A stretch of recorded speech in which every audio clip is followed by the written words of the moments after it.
Hi, I'm Dina, and this is Creative Minds Homeschool. I'm doing assignment number 3 for the virtual homeschool co-op. Today's question is, do you use reading lists? How do you use reading lists? Etc. Here we go. All right, so do I use a reading list? Kind of. Are y'all surprised that I'm a free spirit in this area? That's like the theme of my life in general, and it just spills right over into this area. And I didn't realize how much of a no it is until I started watching some of the other videos, and I'm like, wow, I love their ideas, and the thought of having a reading list is just super. So I need to work on that apparently. But I did show y'all this last year, and I'll just show you again. This is Honey for a Child's Heart, and it has some great recommended reading in it. It is basically a book with a list of books in it. I'll just show you. This is what it looks like. It's basically award-winning books, great authors, like true, deep, great stuff based on age level. So it goes from 0 all the way up to 14. It can be books recommended for readers, for the parent to read to the child. So a lot of good information in this book, and I have used it. It's not like I'm like sticking, like, you know what I mean? Like, I don't know how to explain that, but I refer to it. It's not like I've implemented like checking off every little blank that they have in here saying we've read every book. Suffice it to say, I don't know how to say it better. Okay, so I'm just going to start right off. It says, how and where do you use, that was this question. This is my how and where. I get it from here. How big is my reading list? This big.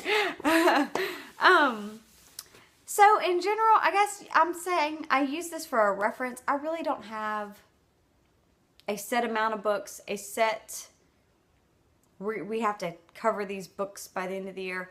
My basic thing is, are my kids reading just about every day?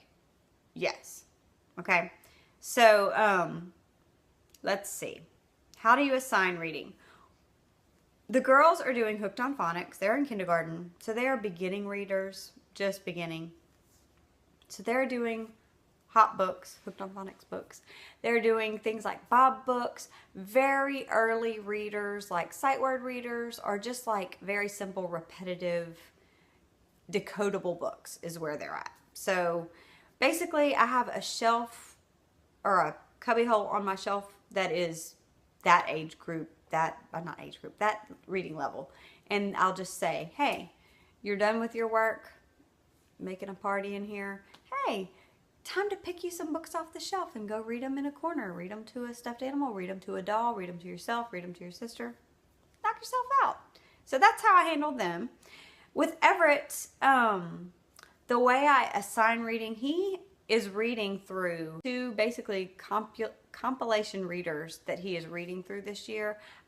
Basically the way we do reading during our reading time is, he reads a paragraph, I read a paragraph, or he reads a page, I read a page, or he reads 3 sentences, I read 3 sentences.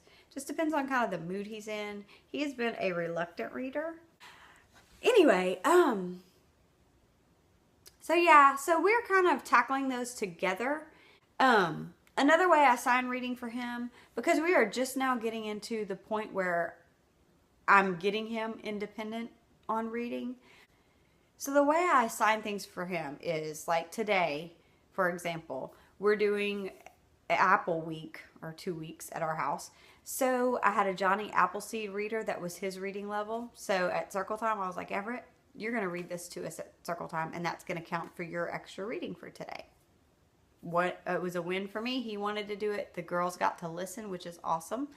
And that was great. Last week we were doing Storm in the Night. That was our theme, was storms and whatever.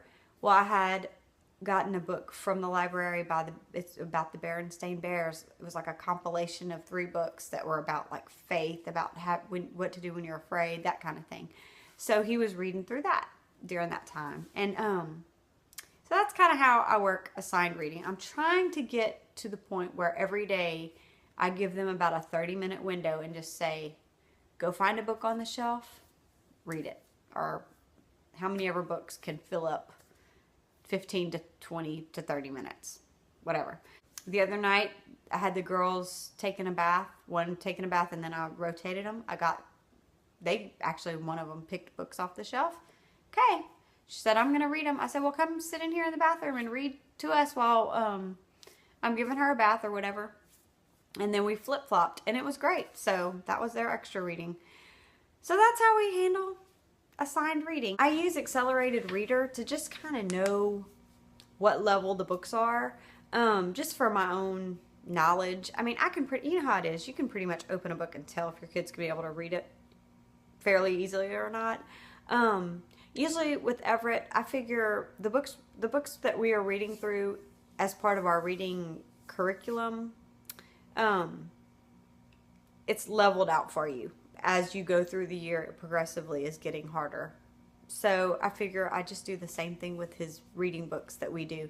Usually the ones he's going to be reading independently, I want him to read on a lower level so he's more comfortable, so he can get through it and just feel confident. I'm really wanting to build that enjoying what I'm reading, not struggling through it. So, yeah, that's what we're doing. Let's see, do we reward? We're doing Book It right now. So from October to March, that's kind of going to be our reward system. This is the first year we're actually going to do it. They seem pretty excited about it. So I don't really have a exact plan for that. I just figure if they several times a week read independently, then by the end of that month, I'm going to say they get an award. How free-spirited is that? Okay, do I quiz for comprehension? Informally, yes. You know, I asked them, you know, just what was it about? What happened? You know, I'm trying to get them to know who were the characters, what was the setting, what was the problem in the story. You know, we're kind of doing that with 5 in a row, so I'm trying to build that into their thinking of, you know, that kind of thing. So yeah, I do informally. Okay, so why do I encourage reading so much to my kids? Basically, several reasons. First of all is I have been a struggling reader and remain a struggling reader. And a lot of the reason why I think is because I stubbornly refused to read as a kid. It was difficult, and it's just something I never did, and outside of what I had to read, I just didn't want to read. I didn't read for pleasure at all. I just want them to love reading and not struggle with it. And I just feel like that will benefit them in life. Also, reading is so great for language development, language comprehension, grammar, understanding grammar, you know, just the more you read, the more fluent you get, the easier it's going to be. And ultimately, my goal for them is for them to be lifelong lovers of reading. I just want them to love it and not struggle with it. Okay, everybody, and that's the end of my video. If you liked it, please give it some love. Feel free to like it, to comment down below, and tell me what you think. And yeah, I'll be seeing you around. Thanks. Bye. So I never can state the question the way I'm supposed to. Have y'all noticed that? Oh, that's bad. Sorry, I'm scratching my nose. I'm allergic to fall, y'all. Really bad. Ugh, allergies are like all flared up tonight because I was outside earlier. So I just had an itch attack. Sorry.